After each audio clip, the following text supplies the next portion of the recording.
Voici Prométhée. Et si on allait faire un tour du côté de la mythologie grecque?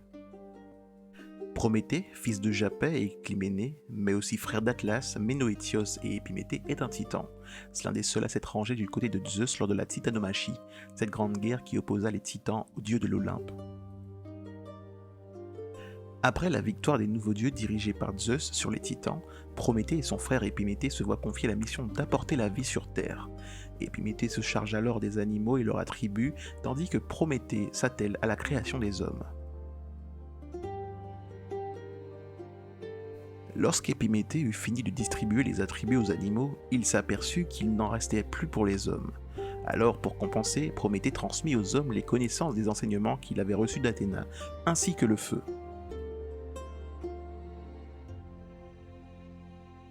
Irrité par la dominance des hommes sur les autres espèces et le manque de reconnaissance, Zeus ordonna des sacrifices en son nom pour leur rappeler sa toute-puissance.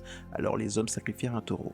Mais comme les règles du sacrifice n'étaient pas encore établies, personne ne tombait d'accord pour choisir quelle part de l'animal irait aux dieux. C'est ainsi que Prométhée fut convoqué pour trancher. Prométhée découpa l'animal en plusieurs morceaux. Les morceaux furent disposés dans 2 sacs différents sans que quiconque en connaisse le contenu. Dans le premier sac, il y avait les bonnes chairs et les organes de l'animal, et dans l'autre étaient disposés les os, la graisse et la peau de l'animal. Zeus fut ensuite appelé à choisir lui-même sa part.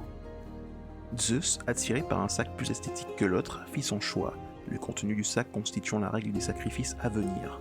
Le sac de Zeus était celui contenant les os et la graisse du taureau.